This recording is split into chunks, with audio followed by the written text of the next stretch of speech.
जब ये सृष्टि शुरू होती है तो आत्माएं परम धाम से नीचे आती हैं।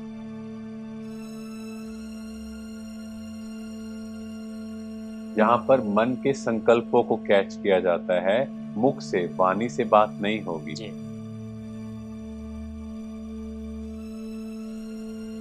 और जिसका कभी विनाश नहीं होता, जी। क्योंकि वो परमात्मा के रहने का स्थान है। अगर हमारे कर्म गलत होंगे तो हम इस कलयुगी सृष्टि में ही जन्म लेंगे। तो आगे बताया, कारण रूप से जो अव्यक्त ईश्वर है, उसी से चराचर प्राणी ब्रह्मा के दिन के आगमन में उत्पन्न होते हैं और रात्रि के आगमन में उसी ब्रह्मा में लीन हो जाते हैं।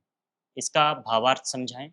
हाँ जी, यहाँ पर ब्रह्मा का दिन और ब्रह्मा की रात की बात कही गई। ब्रह्मा का दिन सतयुग और त्रेता, ब्रह्मा की रात द्वापर और कलयुग।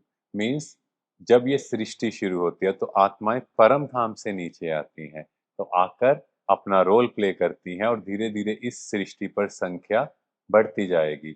इसीलिए हम लोग देखते हैं कि सृष्टि की पॉपुलेशन कंसिस्टेंटली बढ़ती जा रही है। जी। चाहे कितनी भी नेचुरल कैलामिटीज आई, कुछ भी हुआ हो, हमेशा वर्ल्ड की पॉपुलेशन बढ़ती गई, क्योंकि एक बार आत्मा ऊपर से नीचे आ गई, वो वापस नहीं जा सकती जब तक ब्रह्मा की रात कंप्लीट नहीं होगी। मीन्स इस सृष्टि का ट्रांसफॉर्मेशन नहीं होगा और फिर सभी आत्माएं वापस परम धाम चली जाएंगी। अब हमें डिसाइड करना है कि मच्छरों सदृश वापस जाना है या परमात्मा की सजनी बनकर जाना है। जी। तो इस तरह ये सृष्टि चक्कर चलता रहता है, ये अनादिकाल से चलता आया है। तो आगे श्री कृष्ण जी कहते हैं, व्यक्त और अव्यक्त से परे सनातन प्रकृति है, जो शाश्वत और पदार्थ से परे है, स्थिर होती है। समस्त जीवों का नाश होने पर भी उसका नाश नहीं होता। इसका भावार्थ। हाँ जी, यहाँ पर तीनों लोकों की बात कही गई है। व्यक्त, जैसे हम आपस में बातचीत कर रहे हैं, ये है व्यक्त लोक, जहाँ पर हम आत्माएं इस शरीर रूपी कॉस्ट्यूम में हैं। तो जीव आत्मा जिसे कहा जाता है, तो ये है साकार लोक, फिजिकल वर्ल्ड। जी। इसके बाद है अव्यक्त लोक, मतलब लाइट का शरीर, जहाँ हम व्यक्त नहीं है, फरिश्ता रूप में है, जहाँ पर मन के संकल्पों को कैच किया जाता है, मुख से वाणी से बात नहीं होगी। जी। तो ये है अव्यक्त लोक, सूक्ष्म लोक, फरिश्तों की दुनिया। और तीसरा है परम धाम, जहाँ आत्माएं रहती हैं, जहाँ डेड साइलेंस है और जिसका कभी विनाश नहीं होता, जी। क्योंकि वो परमात्मा के रहने का स्थान है।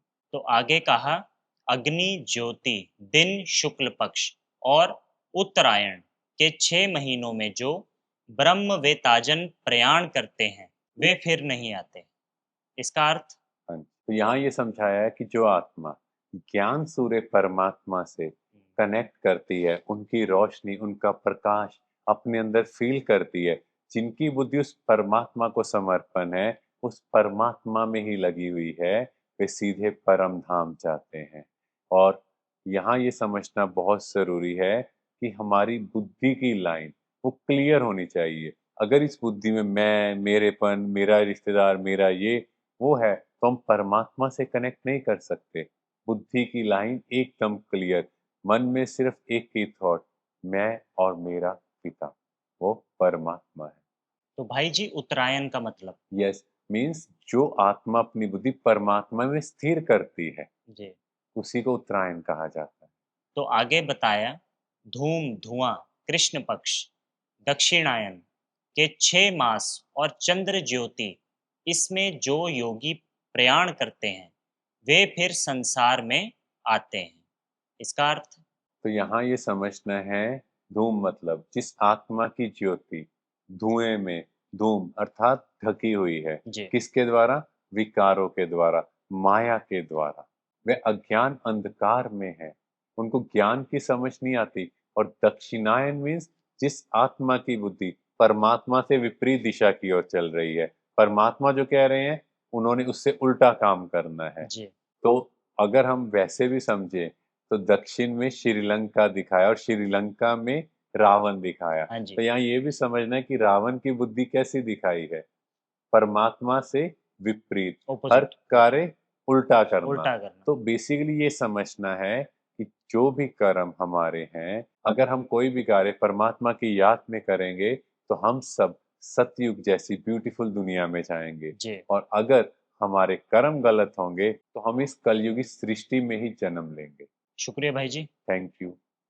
तो मेरे प्यारे भाइयों और बहनों, हमें अपनी बुद्धि परमात्मा की याद में लगानी है और बुद्धि की लाइन क्लियर होनी बहुत ज़रूरी है अगर हमें परमात्मा के धाम वापस जाना है, उसके साथ जाना है।